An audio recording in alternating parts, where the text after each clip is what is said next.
آپ نے کہاں کیا کیا، کون سا گناہ کیا، کون سی نیکی کی، کہاں پہ کیا کرتے ہو، کہاں جاتے ہو، کیسی سائیکی ہے آپ کی، کیسی باتیں سوچتے ہو، کیسی فطرت ہے، کیسی نیچر ہے، وہ ہر چیز کے بارے میں جانتا ہے. اور وہ القاء کرتا ہے پھر ان کے شیاطین کو، موکلوں کو، ان کے جنات کو. وہ اپنے جو بھی جادوگر ہے، نجومی ہے، کہان ہے، اس کو بتاتے ہیں، اور وہی باتیں وہ لوگ پھر لوگوں کو بتاتے ہیں، اور لوگ اس بات سے متاثر ہوتے ہیں. اور یہی کام وہ جو بھائی ہمیں ایک اٹلی سے کہہ رہا تھا، یہی کام ان کا وہ جو پوپ تھا، جو پادری تھا، وہ یہ کام کرتا تھا موکلوں سے، شیاطین سے. اللہ کے فضل و کرم سے ہم نے پھر اس کو ایک عمل بتایا، اس نے وہ عمل وہاں پہ کیا. پھر اس کا مجھے فون آیا کہ جی رومان بھائی میں 4 دوست لے کے گیا تھا، کہ چاروں دوستوں نے مل کے ہم نے یہ عمل آپ کا بتایا ہوا کیا. اور اللہ کے فضل سے اس دن انہوں نے بوریا بستر اپنا گول کیا.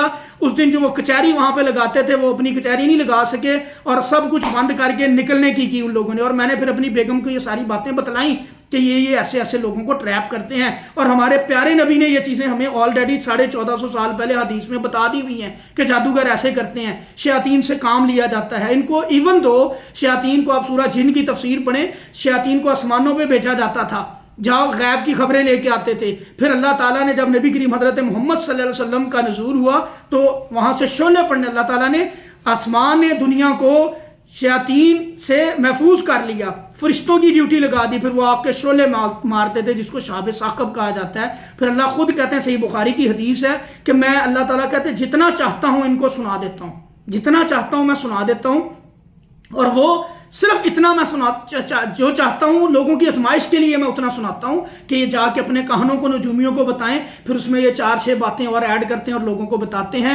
پھر لوگوں کے عقائد، اللہ تعالیٰ لوگوں کی آزمائش کرتے ہیں ان چیزوں سے کہ کن لوگوں کا ایمان، اعتقاد اللہ کے اوپر ہے، کن کا نجومیوں، کہانوں کے اوپر ہے. تو سیدنا عمر نے پھر صحابہ کو یہ بات بتلائی کہ یہ جو بندہ تھا، یہ جادوگر تھا، یہ شیطانوں سے کام کرتا تھا. پہلی دفعہ میں نے بھی پتھر گن کے اٹھائے. جب میں نے 7 پتھر گن لیے تو اس شیطان نے، جو شیطان میرے ساتھ اللہ نے لگایا، اس نے بھی گنے. اس نے اس کو فوری القاء کیا اور اس نے بتا دیا کہ 7 پتھر ہیں. دوسری دفعہ میں نے گنے ہی نہیں، تو میں نہیں گنا، میں نے خود نہیں گنا تو میرا شیطان بھی نہیں گن پایا. فوری اٹھائے، میں نے وہ نہیں بتا پایا. یہاں سے سیدنا عمر نے اس کے ساری کرامتوں کا بھانڈا پھوڑ دیا. تو میرے بھائی ایسے معاملات ہوتے ہیں آج تک الحمدللہ. ہم بھی پڑھائیاں کرتے ہیں مریضوں کے اوپر، 2 گھنٹے بھی پڑھنا پڑتا ہے مریض کے اوپر. اور ایک وقت میں اگر صحیح آپ چاہتے ہیں بھی کسی کو ہمیں فائدہ ملے، رزلٹ ملے، تو ہم 1 سے 2 مریضوں پہ پڑھائی کر پاتے ہیں. صحیح فائدہ پھر ہی ہوتا ہے. 2 گھنٹے پڑھائی کرتے ہیں، 2.5 گھنٹے پڑھائی کرتے ہیں. جب تک معاملات اللہ کے ہاں سے منظوری نہیں ہوتی، اللہ اس کو ٹھیک نہیں کرتے. بالکل بعض اوقات شیاطین یہ شبدہ بازیاں کرتے ہیں. ایک جگہ پہ ہم میجر کے گھر پڑھنے گئے، وہ بندہ کہتا ہے جی اس کی بچی کی شادی کا کوئی مسئلہ تھا، شادی نہیں ہو رہی تھی، کوئی معاملہ تھے جادو کے. تو ہم نے وہاں پہ جا کے پڑھائی کی. مجھے نہیں اس نے بتایا کہ آپ سے پہلے بھی کوئی معالج میں نے بلائے تھے. تو تقریباً 2 گھنٹے کا میرا سیشن ہوا وہاں پہ الحمدللہ. اس کے بعد بچی کی طبیعت ٹھیک ہوئی، نارمل ہوئی، تکلیف اس کی ختم ہوئی، رفع ہوئی. مجھے کہنے لگا جب فارغ ہو گئے ہم لوگ، تو پھر مجھے وہ کہنے لگا کہ جی رحمان صاحب آپ سے پہلے ہم نے نا ایک یہاں پہ بندہ بلایا تھا، اور اس نے جب پڑھائی شروع کی، پڑھا بھی اس نے منہ میں اونچی کچھ نہیں پڑھا، اور کچھ ایکٹنگ بھی کی اس نے. اور جب وہ یہاں پہ بیٹھا ہے تو ہنڈیا زمین پہ گری. چھت تو بند ہے، کمرے میں بیٹھے ہیں، ہنڈیا زمین پہ گری ہے، کوئی کھوپڑی گری، اس کے اندر تالے لگے ہوئے تھے، اور کافی کچھ ایسا تھا، سوئیاں تھیں، گدوئیاں تھیں، ایسا کافی کچھ. وہ جی اس نے ایک مجھے لمبی لسٹ بتائی کہ وہ چیزیں گریں، اور اس نے کہا یہ دیکھو جی یہ جادو ہے آپ لوگوں کے اوپر کیا ہوا. یہ سارا کچھ وہاں سے نکلا، اور پھر اس نے سارا جادو ضائع کر دیا، اور معاملہ یہ اس طرح کا بنا. میں نے پھر اس سے ایک سوال کیا، میجر سے، پڑھا لکھا بندہ. میں نے کہا یار مجھے یہ بتاؤ بچی کی طبیعت ٹھیک ہوئی اس کے بعد؟ کہتا نہیں بچی کی طبیعت تو ویسی رہی، ٹھیک نہیں ہوئی، لیکن اس نے کہا جی میں نے آپ کا جادو تلف کر دیا، ختم کر دیا، سارا نکال دیا. اب یہاں پہ میرے بھائی اکثر لوگ جادوگر ہوتے ہیں، ان کے پاس شیاطین ہوتے ہیں، جنات ہوتے ہیں، موکل ہوتے ہیں جو ان کی مدد کرتے ہیں. یہ باتیں میں اتنی ڈیٹیل میں اس لیے بتلا رہا ہوں کہ بہت سے لوگ ہمارے پاس ایسے لوگوں سے ہو کے آتے ہیں جو بیچارے ان کا شکار ہوتے ہیں. اور وہ پتہ کیا چاہتے ہیں؟ وہ چاہتے ہیں دنیا کے اندر ایسا کوئی شارٹ کٹ ہو، ادھر سے بابا جی پھونک ماریں، شو کریں، ہم ٹھیک ہو جائیں. وہ ایسی چیزیں چاہتے ہیں. عملی طور پہ وہ نہ خود نماز پڑھنا چاہتے ہیں، نہ عملی طور پہ وہ خود سیدھے رستے پہ چلنا چاہتے ہیں، نہ وہ حرام کو چھوڑنا چاہتے ہیں، نہ وہ یہ چاہتے ہیں کہ ہماری کچھ زندگی کے اندر جو طور طریقہ ہے وہ مسنون ہو. بھائی زندگی کے اندر آپ اگر کامیابی چاہتے ہیں، بہتری چاہتے ہیں، ان چیزوں سے چھٹکارا چاہتے ہیں، شیطان سے بچنا چاہتے ہیں، تو سنت کے اوپر آنا پڑے گا۔ عملی طور پہ 5 وقت دن کی نماز مسجد میں جا کے ادا کرنی پڑے گی، پاک صاف رہنا پڑے گا، سچ بولنا پڑے گا، سیدھی بات کھری بات کرنی پڑے گی۔ ان چیزوں کے علاوہ دنیا کے اندر کوئی شارٹ کٹ نہیں ہے، کوئی چیز جنت میں لے جانے کے لیے شارٹ کٹ نہیں ہے۔ اسی طرح آپ لوگوں کو حرام کماتے دیکھ تو جھوٹ بول کے، چوری کر کے، فراڈ کر کے تو حرام کماتے ہیں، لیکن گر بھی بڑی جلدی جاتے ہیں۔ جو بندہ اوپر جاتا ہے صحیح طریقے سے، وہ بڑی محنت کرتا ہے میرے بھائی، اس کو محنت کرنی پڑتی ہے، دن رات کام کرنا پڑتا ہے، پھر اللہ تعالیٰ اس کو ترقیاں دیتے ہیں، محنت کے بعد اجر ملتا ہے۔ تو میرے بھائی جنت بھی اسی طرح ملنی ہے۔ ان چیزوں سے بھی بندہ محنت سے نکلتا ہے جب انسان صحیح طریقے سے کام کرتا ہے۔ اب میرے بھائی یہاں پہ یہ میں نے 2-3 واقعے آپ کے سامنے کوڈ کیے۔ ایک جگہ پہ ہم پڑھائی کرنے کے وہاں پہ ہم کافی دیر اس عورت کو ایک مکھی تنگ کرتی تھی، شاید وہ بہن ہمارا یہ سن رہی ہو، ویڈیو سے دیکھ بھی رہی ہو، تو ہم نے اس کا الحمدللہ علاج بھی کیا، کافی سخت جادو کیا گیا تھا۔ تو وہاں پہ ہم نے ایک چیز دیکھی تھی کہ تقریباً 2 گھنٹے کی پڑھائی کے بعد اس کے کان سے ایک مکھی نکلی تھی، جو مکھی بار بار اس کو تنگ کرتی تھی اور اس کو دماغ میں محسوس ہوتی تھی کہ اس کے دماغ میں مکھی ہے۔ بقائے اس کے علاوہ ہم نے کوئی ایسا کیس نہیں دیکھا کہ زبان سے کوئی کیل نکل رہے ہیں، ایسے کوئی آنکھ سے چین نکل رہی ہے۔ تو یہ ساری شبدہ بازیاں ہوتی ہیں، یا ان کے یہ پلانٹڈ بندے ہوتے ہیں، اپنے پلانٹڈ بندے ہوتے ہیں جو یہ سارا کچھ کر رہے ہوتے ہیں۔ یہ ایسا نہ ایکسپیرینس میں کبھی کوئی چیز آئی ہے۔ ہاں باہر سے نقصان دیتے ہیں، خارجی طور پہ معاملات کرتے ہیں، لیکن اندرونی طور پہ ایسے معاملات نہیں ہوتے۔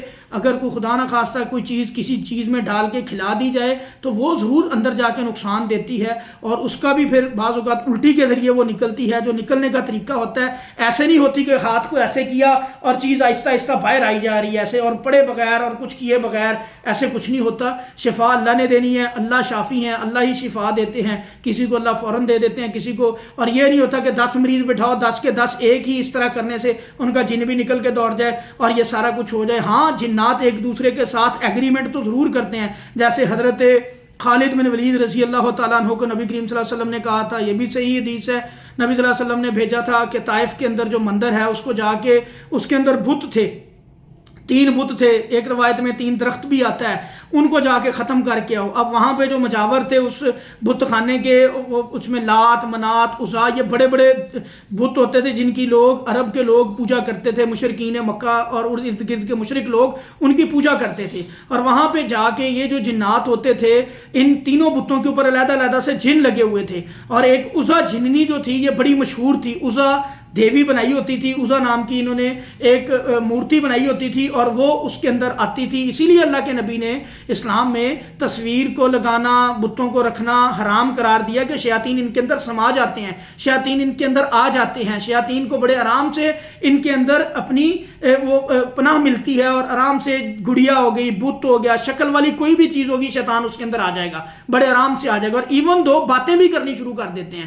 اب وہ عزا جنی کیا کرتی تھی، لوگ جا کے اپنی منتیں مرادیں اس سے مانگتے تھے۔ آج کے دور میں بھی درباروں کے اوپر یہ سارا کچھ ہوتا ہے، ہمارا روز جنوں سے ڈسکشن ہوتی ہے، وہ کہتے ہیں کہ جی اس کو فلاں دربار پہ چلا جائے، ہم اس کو چھوڑ کے چلے، وہ چاہتے ہیں کہ شرک کرے، یہ چاہتے ہیں کہ غلط کام کرے۔ تو اللہ کے فضل و کرم سے پھر جب ہم ان کے ساتھ سختی سے پیش آتے ہیں، قرآن کی آیات کی تلاوت ہوتی ہے، عذاب والی آیات کی تلاوت کی جاتی ہے، تو پھر دوڑتے ہیں، پھر 10 منٹ بھی نہیں نکالتے اللہ کی توفیق سے انشاءاللہ۔ تو بھائی میرے، یہ شیطان کے بنے ہوئے جال ہیں۔ تو ایسی جگہوں پہ یہ شیاطین ہوتے ہیں، درباروں پہ، قبرستانوں میں، ٹھیک ہے، اور اسی طرح ان بتوں کے اندر آتے تھے، اور وہ جو عزا جنی تھی وہ باقاعدہ بات چیت لوگوں کے ساتھ کیا کرتی تھی، بت کے اندر سے بولتی تھی، اور لوگ بڑے خوش ہوتے تھے کہ دیکھو ہمارا خدا بول رہا ہے، ہمارا خدا ہمیں جواب دے رہا۔ اور پھر جو چھوٹے موٹے ان کے کام ہوتی تھی، اللہ تعالیٰ نے ان کو بھی طاقت دی ہے، یہ انسانی شکل میں بھی آ جاتے ہیں، جانوروں کی شکل میں بھی آ جاتے ہیں، طاقتور جنات کو اللہ نے یہ طاقت دی ہے، یہ بھی اللہ کی عنایت ہے، اللہ نے دی ہے نا، اور وہ پھر آ کے لوگوں کے کام کرتے ہیں، اور لوگ ان چیزوں سے متاثر ہوتے ہیں۔ اب میرے بھائی ہمیں اللہ نے اشرف المخلوقات بنایا ہے، اور یہ جن شیاطین ہم سے حسد کرتے تھے، ابلیس ان کا باپ بابا جی آدم سے حسد کرتا تھا، اسی لیے اس نے اتنا اللہ کا عبادت گزار بندہ تھا، جن تھا، اللہ کی عبادت کرنے والا تھا، اللہ نے اس کو اتنی زیادہ اسی لیے فضیلت دی ہوئی تھی کہ وہ اللہ کی عبادت بڑی کرتا تھا۔ اب جب یہ سارا کچھ ہوتا تھا تو اللہ تعالیٰ حسد کی بنیاد پہ وہاں سے یہ نکالا گیا، اور انسان سے یہ حسد کرتا ہے شیطان، ٹھیک ہے، اور اللہ نے انسان کو زیادہ طاقت دی ہے، زیادہ اللہ نے فضیلت دی ہے، اشرف المخلوقات بنایا ہے اللہ تعالیٰ نے. تو میرے بھائی اللہ تعالیٰ نے جو ہمیں ایکسپرٹیز دی ہیں، جو اللہ تعالیٰ نے ہمیں خوبیاں دی ہیں، ہمیں ان کا اسیس کر کے ان کے مطابق ان کو صحیح طریقے سے استعمال کرنا چاہیے. عقل دی ہے اللہ تعالیٰ نے، اس کو استعمال کر کے ان چیزوں کا غلط اور صحیح کے درمیان تفریق کرنی چاہیے. سوچنا چاہیے ہمارے اللہ نے کیا فرمایا قرآن مجید کے اندر، ہمارے نبی نے کیا فرمایا. قرآن مجید کی ایک آیت ہے سورہ غالباً انعام کے اندر ہے، 126 یا 128 نمبر آیت ہے. اس میں اللہ تعالیٰ واضح لفظوں میں فرما رہے ہیں، واضح لفظوں میں، کہ جو جنات انسانوں کی تابعداری کریں گے، انسانوں کو دوست بنائیں گے، اور جو جنات انسانوں کو دوست بنائیں گے، اور جو انسان جنات کو دوست بنائیں گے، اور جن انسانوں کو دوست بنائیں گے، ایک دوسرے کے کام کریں گے، ان کو میں جہنم میں پھینکوں گا، اللہ کہہ رہے ہیں. تو میرے بھائی اس کام سے تو اللہ تعالیٰ نے روک دیا واضح لفظوں میں. ابھی کھول کے آپ قرآن دیکھ لیں کہ اللہ کہہ نہیں. اب جو لوگ موکل بنا کے کام لے رہے ہیں موکلوں سے، جنات سے، ان کا اس آیت کے بارے میں کیا خیال ہے، اس آیت کا کیا ترجمہ کریں گے. اور پوری زندگی نبی صلی اللہ علیہ وسلم کی گزر گئی، صحابہ کی گزری، کسی جگہ پہ کسی موکل سے کسی جنات سے کام لینا کسی جگہ سے ثابت نہیں ہے، نہ لیا صحابہ نے نہ نبی صلی اللہ علیہ وسلم نے. دعا کی اللہ سے. اللہ کے نبی کے دور میں بھی لوگوں کے اوپر جادو کا جن کا مسئلہ ہوتا تو قرآن پڑھتے تھے، فلک ناس پڑھتے تھے، آیت الکرسی، یہ چیزیں پڑھی گئی ہیں، انہی سے علاج کیا گیا. سورہ فاتحہ پڑھ کے دم کیا گیا ہے. صحابہ نے سیدنا ابو سعید خدری رضی اللہ تعالیٰ عنہ نے ایک یہودی کا علاج کیا تھا. اسی طرح خارجہ بن سلط رضی اللہ تعالیٰ عنہ نے یا ان کے چچا نے ایک دفعہ ایک بندہ تھا جس کو زنجیروں سے جکڑا ہوا تھا، کچھ مجنون تھا، جنونی تھا، جن کا اس کے اوپر حملہ ہوا تھا. سورہ فاتحہ 3 دن تک وہ صبح شام اس کے اوپر پڑھ کے پھونکتے رہے تھے، پھر اس کے فائدہ 3 دن تک پڑھتے رہے. انہوں نے تو ایک پھونک سے کام نہیں چلایا اپنا، ٹھیک ہے، ادھر ایک ہاتھ لگایا جاتا یا پھونک ماری جاتی بندہ ٹھیک ہو رہا، ایسے نہیں بھائی ہوتا. محنت ہوتی اس کام میں. پڑھیں قرآن اللہ کی قسم کھا کے میں یہ بات کہتا ہوں شفا ہے. سب سے تیزی سے فائدہ دینے والی چیز قرآن ہے، اللہ کا قرآن ہے. اس سے رجوع کریں، اس کی طرف آ جائیں، سارے معاملات آپ کے ٹھیک ہوں گے. اور یہ جتنے بھی طریقے ہیں سب باطل طریقے ہیں میرے بھائی. لوگوں کو شبدہ بازیاں کر کے دیکھیں، پادری بھی ایسے کام کرتے ہیں، یہودیوں کے اندر بھی بڑے بڑے ایسے لوگ بیٹھے ہیں، لوگوں کو ہندو بھی بیٹھے ہیں متاثر کرنے کے لیے کام کرتے ہیں. الحمدللہ ہمارے پاس سکھ بھی آتے ہیں علاج کروانے کے لیے، اور اللہ کے فضل و کرم سے کچھ سکھوں نے بھائی الحمدللہ کلمہ بھی پڑھا، مسلمان بھی ہوئے. ریاکاری نہیں کر رہے، ایک صرف بات بتا رہے ہیں. جب انہوں نے یہ اس لیے بات بتلائی جا رہی ہے اس پلیٹ فارم پہ کہ کئی ہمارے بہن بھائی ہندو سکھ بھی ہمارا چینل دیکھتے ہیں، غیر مسلم بھی دیکھتے ہیں، کیونکہ وہ جا چکے ہوتے ہیں، اپنے پیشواؤں کے پاس بھی جاتے ہیں، ہندوؤں کے پاس بھی جاتے ہیں، سکھوں کے پاس بھی جاتے ہیں، ٹیمپلز میں بھی جاتے ہیں، ساری ان کے پاس بھی جاتے ہیں، پادریوں کے پاس. ان کو پتہ لگتا ہے یار یہ فائدہ نہیں. الحمدللہ ہمارے چینل پہ نیٹ پہ کافی سارے دم پڑے ہیں، کچھ 400 500 600 کے قریب میں نے دم اپلوڈ کیا ہوا ہے مختلف ٹاپکس کے اوپر. لوگ سنتے ہیں، ان کو فائدہ ملتا ہے الحمدللہ. اللہ کی قسم غیر مسلموں کو بھی یہ قرآن فائدہ دیتا ہے جب وہ ایمان یقین، اور پھر وہ اس وقت تفریق کرتے ہیں کہ یار واقعی یہ قرآن فائدہ مند ہے، اس سے فائدہ ملا، فلاں چیز سے تو ہمیں فائدہ نہیں ملا. تو یہ سچ ہے، یہ حق ہے، یہ فائدہ دے گا. اللہ قرآن میں خود کہہ رہے ہیں وَنُنَزِّلُ مِنَ الْقُرْآنِ مَا هُوَ شِفَاءٌ وَرَحْمَةٌ لِلْمُؤْمِنِينَ. کون آج کا یہ شبدہ باز قرآن کبھی پڑھتا ہے؟ ان کو دیکھا ہے اونچی آواز میں؟ نہیں پڑھتے. شلواریں ان کی ٹخنوں سے نیچی ہوتی ہیں، ٹھیک ہے. سنت کے مطابق کوئی دکھائیں تو صحیح کام ان کا. تو میرے بھائی جب تک ہم سنت کے مطابق اپنی زندگیوں کے اتضاد کو، اس چیز کو دیکھیں، فرق کو دیکھیں، پہچانیں لوگوں کو، اللہ کے نبی کی حدیث کو پڑھیں، اللہ کے نبی کی حدیث کو پڑھ کے دیکھیں. نبی صلی اللہ علیہ وسلم 6 ماہ اللہ سے دعا کرتے رہے تھے. نبی صلی اللہ علیہ وسلم پہ جادو ہوا، 6 ماہ اللہ سے دعا کرتے رہے تھے. کائنات کے عظیم ترین انسان ہے، پاک ہے خطاؤں سے، اللہ سے دعا کریں اللہ میرے ساتھ معاملہ کیا ہے، کیوں میرے ساتھ ایسے ہو رہا ہے. لبید بن عاصم یہودی تھا، اس نے جادو کیا تھا. 6 ماہ اللہ سے دعا کی، اس کے بعد دعا قبول ہوئی. خواب میں اللہ تعالیٰ نے دکھایا، سیدنا علی جا کے وہاں سے جادو لے کے آئے، نکال کے پھر اس کو تلف کیا گیا. گریں لگی تھیں، گروں کو کھولا گیا، فلک ناس اس وقت نازل ہوئی اور وہ پڑھ کے پھر وہ گریں کھولی گئیں. اور اللہ کے نبی نے پھر فرمایا یہ فلک ناس اتنی طاقتور چیز ہے، اتنی طاقتور چیز ہے، آج ہمارا یقین نہیں اس چیز کے اوپر. اللہ کے نبی نے فرمایا کہ کافی ہو جاتی ہے یہ جو بندہ اس کو پڑھ لیتا ہے صبح شام 3 دفعہ، ہر چیز کے لیے کافی ہو جاتی ہے، ہر چیز کے لیے. تو پیچھے بچے گا کیا؟ نظر بات سے بھی بچ جاؤ گے، پڑھ لو گے، سیب سے، جادو سے، جن سے، ہر چیز سے انشاءاللہ محفوظ ہو جاؤ گے، حسد سے بھی محفوظ ہو جاؤ گے، جس کی وجہ سے آج سارا کچھ ہوتا ہے. تو میرے بھائیوں گزارش یہ ہے کہ حق بات کو دیکھیں، پہچانیں، عقل سمجھ شعور سے یہ چیزیں، یہ ساری شبدہ بازیاں ہیں، ان میں حقیقت کوئی نہیں ہے. لوگوں کو متاثر کرنے کا یہ سارا سامان ہے. بقایا قرآن کی طرف آئیں، نبی صلی اللہ علیہ وسلم کی سنت کی طرف آئیں، انشاءاللہ آپ کامیاب ہو جائیں گے.